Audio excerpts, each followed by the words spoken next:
Assalamualaikum warahmatullahi wabarakatuh. Alhamdulillah, Allahumma sholli ala Sayyidina Muhammad wa ala ali Sayyidina Muhammad. Sahabat fillah yang dirahmati oleh Allah, semoga kita semua diberikan umur panjang, sehat walafiat, serta istiqomah di dalam ibadah. Amin ya Allah ya Rabbal Alamin. Sahabat fillah yang dirahmati oleh Allah, dalam Islam, sedekah dianggap sebagai salah satu amalan paling mulia yang tidak hanya memberi manfaat kepada penerima, tetapi juga kepada pemberi. Kata sedekah berasal dari kata Arab siddiq atau jujur, dan secara jamak menjadi sodakoh yang berarti kebenaran. Menunjukkan tindakan yang dilakukan dengan niat tulus dan benar. Dari sini kita dapat memahami bahwa sedekah dianggap sebagai bukti kebenaran iman seseorang. Ini juga menunjukkan bahwa sedekah tidak berpatok pada uang atau barang. Hal ini sangat berbeda dengan infak yang berarti mengeluarkan sebagian harta untuk tujuan yang mulia sesuai dengan perintah agama. Sahabat fillah, pada video kali ini kita akan membahas siapa saja yang seharusnya kita utamakan ketika memberi sedekah. Dan ternyata sedekah kepada diri sendiri itu lebih diutamakan dan sangat dianjurkan dalam Islam. Sahabat fillah, Al-Quran dan hadis mengajarkan pentingnya menemukan keseimbangan dalam bersedekah. Tidak terlalu banyak hingga merugikan diri sendiri, dan juga terlalu sedikit hingga dianggap kikir. Umar pernah bercerita, Rasulullah menyuruh para sahabat agar bersedekah. Kebetulan pada waktu itu Umar memiliki harta. Maka Umar berkata dalam hati, "Hari ini aku dapat mengungguli Abu Bakar, karena tak pernah sekalipun aku mengunggulinya." Maka Umar pun datang dengan membawa separuh hartanya. Rasulullah pun bertanya, "Berapa banyak yang kau tinggalkan untuk keluargamu?" Umar mengatakan, "Sebanyak itu pula." Kemudian datanglah Abu Bakar dengan seluruh hartanya, dan Rasul pun bertanya, "Apa yang kau tinggalkan bagi mereka, keluargamu?" Abu Bakar berkata, "Aku tinggalkan untuk mereka Allah dan Rasulnya." Umar pun bergumam dalam hati, "Tidak akan pernah aku dapat mengungguli Abu Bakar selama-lamanya." Kisah ini menggambarkan betapa luar biasanya tindakan yang dilakukan Abu Bakar dan Umar, sehingga mereka sedekah secara penuh di hadapan Rasulullah. Namun demikian, bagi kita yang kebanyakan muslimin saat ini memiliki kualitas keimanan, kesabaran, dan ketawakalannya yang tidaklah seberapa dibandingkan dengan Abu Bakar dan Umar, maka yang terbaik adalah mengambil tengah-tengah dalam bersedekah. Artinya tidak terlalu sedikit atau kikir, dan tidak pula berlebih-lebihan. Yang jika tidak didukung dengan kesiapan, justru malah akan berefek pada hal-hal negatif, sebagaimana firman Allah Subhanahu wa Ta'ala dalam Quran Surah Al-Furqan ayat 67. Dan termasuk hamba-hamba Tuhan yang pengasih, orang-orang yang apabila menginfakkan harta mereka tidak berlebihan dan tidak pula kikir, di antara keduanya secara wajar. Ayat ini menekankan pentingnya menemukan keseimbangan dalam bersedekah tidak berlebihan, sehingga menyebabkan kerugian pada diri sendiri dan tidak terlalu sedikit sehingga bisa dianggap kikir. Ini adalah prinsip yang mengajarkan umat Islam untuk selalu berada di jalur tengah, memastikan bahwa tindakan mereka tidak hanya berdampak positif terhadap orang lain, tetapi juga tidak membahayakan kepentingan pribadi dan keluarga mereka. Bersedekah juga sejalan dengan ajaran untuk tidak menghitung-hitung atau menyimpan harta tanpa mau mengeluarkannya untuk kebaikan, sebagaimana yang ditegaskan dalam hadis yang diriwayatkan oleh Bukhari dan Muslim. "Infakkanlah hartamu, janganlah engkau menghitung-hitungnya atau menyimpan tanpa mau menyedekahkan. Jika tidak, maka Allah akan menghilangkan barokah rezeki tersebut." Janganlah menghalangi anugerah Allah untukmu. Jika tidak, maka akan menahan anugerah dan kemurahan untukmu. Ini mengajarkan bahwa sikap dermawan dan tidak kikir akan membawa berkah dalam rezeki yang diterima seseorang. Sedekah kepada keluarga dan orang terdekat. Dalam ajaran Islam, bersedekah tidak hanya diarahkan kepada mereka yang jauh dari kita, tetapi juga dan terutama yang sangat dianjurkan adalah kepada keluarga dan orang-orang terdekat. Rasulullah memberikan contoh yang sangat jelas tentang pentingnya mengutamakan keluarga dalam hal sedekah.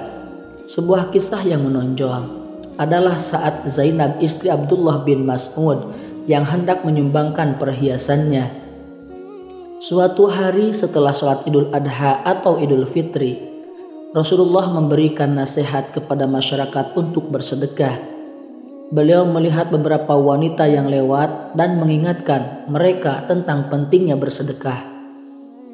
Rasulullah mengatakan bahwa mayoritas dari mereka adalah penghuni neraka. Wanita-wanita itu heran dan bertanya, mengapa bersedekah berkaitan dengan status penghuni neraka? Rasulullah menjelaskan bahwa perilaku buruk terhadap suami seperti melaknat dan mengingkari haknya dapat menghilangkan kecerdasan laki-laki yang cerdas. Rasulullah menyampaikan pesan ini untuk mengingatkan betapa pentingnya bersedekah dan menjaga hubungan yang baik dalam keluarga. Setelah memberi nasihat kepada masyarakat, Rasulullah pulang ke rumahnya. Di sana, Zainab, istri Abdullah bin Mas'ud datang untuk berkunjung. Zainab ingin menyumbangkan perhiasannya sebagai sedekah, tetapi suaminya berpendapat bahwa dia dan anak-anaknya lebih berhak menerima sedekah tersebut daripada orang lain. Rasulullah pun menyetujui pendapat suami Zainab bahwa keluarga adalah yang pertama kali berhak menerima sedekah. Ini menegaskan ajaran bahwa bersedekah kepada keluarga adalah prioritas yang harus diperhatikan. Ajaran ini juga didasarkan pada hadis yang diriwayatkan oleh Bukhari dan Muslim, di mana Rasulullah SAW bersabda, setiap muslim harus bersedekah. Ketika ditanya tentang mereka yang tidak memiliki apa-apa untuk disedekahkan, beliau menjawab bahwa mereka harus bekerja dengan tangan mereka sendiri untuk keuntungan diri mereka, dan kemudian barulah bersedekah. Hal ini menekankan bahwa bersedekah tidak harus selalu berbentuk material, dalam arti bahwa bekerja untuk kesejahteraan diri sendiri dan keluarga juga merupakan bentuk sedekah. Dalam konteks ini, Al-Quran juga memberikan panduan yang jelas. Allah berfirman dalam surah Al-Baqarah ayat 215.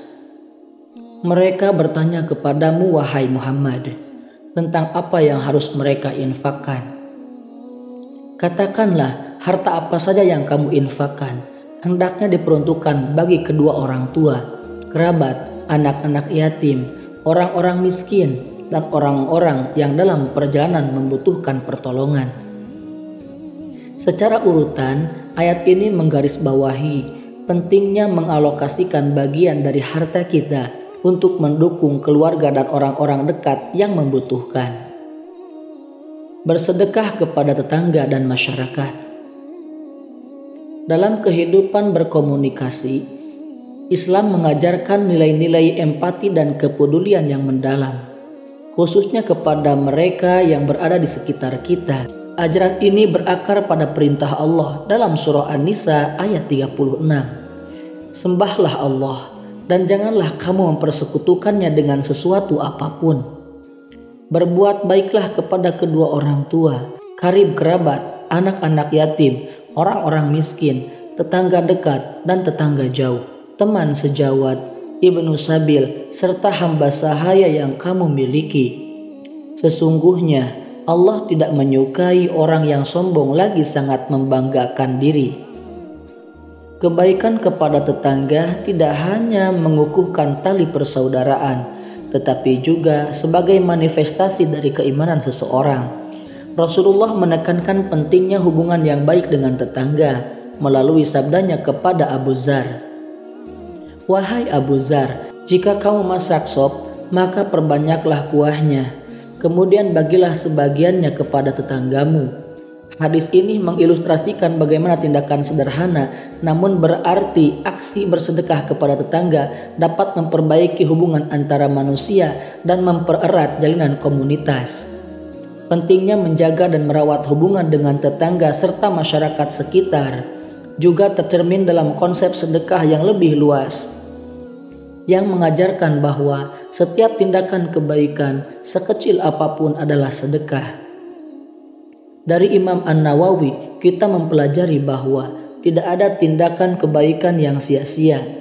Setiap tindakan positif membawa imbalan tersendiri dan membantu dalam membangun masyarakat yang lebih harmonis dan saling mendukung. Mengamalkan sedekah dalam keseharian tidak hanya tentang memberikan sebagian dari kelebihan harta, tetapi juga tentang memberikan waktu, perhatian, dan bantuan kepada mereka yang memerlukannya. Contohnya, mengunjungi tetangga yang sakit, membantu mereka yang mengalami kesulitan, atau sekedar memberikan senyuman dan salam, merupakan bentuk bersedekah yang berharga. Setelah memahami konsep sedekah kepada orang-orang terdekat, kini saatnya kita melakukan sedekah yang paling utama dan sangat dianjurkan Nabi, yakni bersedekah kepada diri sendiri. Konsep bersedekah dalam Islam tidak hanya terbatas pada memberikan sebagian suatu kepada orang lain, tetapi juga mencakup pemberian kepada diri sendiri. Sejalan dengan pengajaran Islam, bersedekah kepada diri sendiri merupakan tindakan yang dapat memperkuat hubungan kita dengan Allah, serta memperbaiki diri kita dari sisi iman dan kesehatan. Rasulullah bersabda, "Jika salah seorang di antaramu miskin, hendaklah dimulai dengan dirinya. Jika ada kelebihan, maka untuk keluarganya. Jika ada kelebihan lagi, untuk kerabatnya." Dari hadis ini jelas bahwa sedekah kepada diri sendiri berada pada urutan pertama jika kita termasuk orang miskin, dan bahkan menurut syariat lebih diutamakan. Ada sebuah konsep pepatah yang unik dan perlu dipertimbangkan, yakni selamatkan diri sendiri sebelum menyelamatkan orang lain. Ini merupakan prinsip yang bijaksana dan penting untuk dipertimbangkan dalam situasi darurat, terutama dalam situasi bahaya.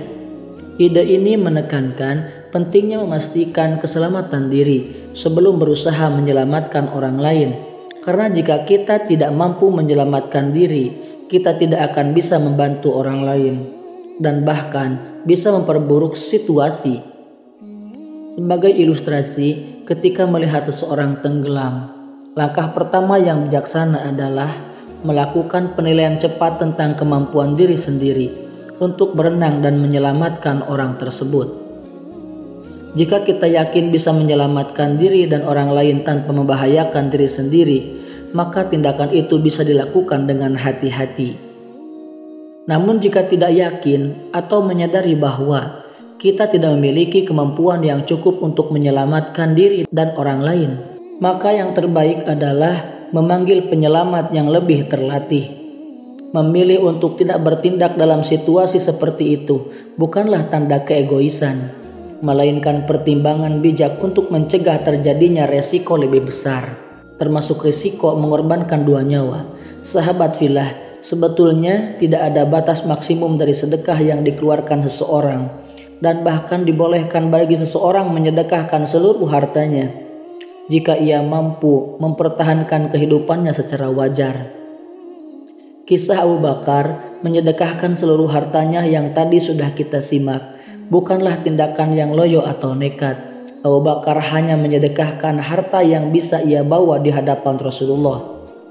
Di rumah atau di kebun tentulah Abu Bakar memiliki pohon kurma yang bisa diambil buahnya untuk makan sehari-hari dirinya dan keluarganya. Mencari keseimbangan dalam bersedekah untuk diri sendiri adalah perjalanan yang menuntut kebijaksanaan dan pemahaman mendalam tentang ajaran Islam. Hadis Rasulullah yang menekankan untuk bersedekah yang dimulai dari diri sendiri memberi wawasan tentang pentingnya memenuhi kebutuhan pribadi dan keluarga sebelum memberikan kepada orang lain. Ini juga menekankan bahwa tindakan bersedekah dimulai dari perbaikan diri sendiri. Ada pula bentuk sedekah kepada diri sendiri yang tidak menggunakan harta. Salah satu bersedekah kepada diri sendiri yang sangat dianjurkan adalah melalui amalan ibadah, seperti membaca tasbih, tahmid, takbir, dan tahlil. Rasulullah bersabda, "Begitu pagi tiba, setiap persendian kalian hendaknya bersedekah. Setiap tasbih adalah sedekah, setiap tahmid adalah sedekah, setiap tahlil adalah sedekah, setiap takbir adalah sedekah, mengajak kepada kebaikan adalah sedekah, dan mencegah kemungkaran adalah sedekah." Dalam hadis ini kita diajak untuk memahami bahwa setiap pujian kepada Allah merupakan bentuk sedekah yang berharga untuk diri kita sendiri. Kita memberi sedekah kepada diri kita dengan membersihkan dan memperkaya jiwa kita dengan zikir dan pujian kepada Allah. Kemudian sholat duha juga merupakan salah satu amalan yang sangat dianjurkan sebagai bentuk sedekah kepada diri sendiri. Rasulullah bersabda, "Di setiap ruas-ruas jari seseorang adalah kapasitas untuk bersedekah. Setiap tasbih adalah sedekah, setiap tahmid adalah sedekah, setiap tahlil adalah sedekah, setiap takbir adalah sedekah, dan mencegah kemungkaran adalah sedekah." Namun 2 rakaat yang dilakukan seseorang menyamai semua itu. Sholat duha tidak hanya merupakan waktu untuk berkomunikasi dan memohon kepada Allah, tetapi juga sebagai momen introspeksi diri dan memberi waktu bagi diri sendiri untuk beristirahat dan merenung dalam ketenangan. Selain berzikir, berpuasa juga dianggap sebagai bentuk bersedekah kepada diri sendiri. Rasulullah bersabda, "Ia meninggalkan makanan, minuman, dan keinginannya demi untukku. Puasa adalah untukku, dan aku sendiri yang akan membalasnya, satu kebaikan berlipat 10. Dalam konteks ini, puasa diartikan sebagai penahan diri dari makanan dan minuman dan keinginan lainnya yang pada gilirannya membersihkan tubuh dan jiwa, membantu kita mengendalikan nafsu dan keinginan duniawi, serta mendekatkan diri kepada Allah. Yang terakhir, menjaga kesehatan melalui olahraga juga merupakan bentuk sedekah kepada diri sendiri. Menjaga kesehatan dan kebugaran tubuh sesuai dengan ajaran Islam yang mendorong umatnya untuk menjaga tubuh yang merupakan amanah dari Allah. Kesehatan yang baik memungkinkan seseorang untuk lebih aktif dalam ibadah dan kegiatan sosial, sehingga menjaga kesehatan fisik juga merupakan bagian dari menjaga kesehatan spiritual. Dalam mengintegrasikan semua bentuk bersedekah kepada diri sendiri ini, penting untuk memahami bahwa setiap amalan yang kita lakukan bukan hanya untuk kebaikan fisik semata, tetapi juga untuk membersihkan jiwa dan mendekatkan diri kepada Allah Subhanahu wa Ta'ala. Wallahu a'lam bishawab. Demikian yang bisa saya sampaikan, semoga bermanfaat untuk kita semua. Amin ya rabbal alamin. Wallahul muwaffiq ila aqwamit thoriq. Wassalamualaikum warahmatullahi wabarakatuh.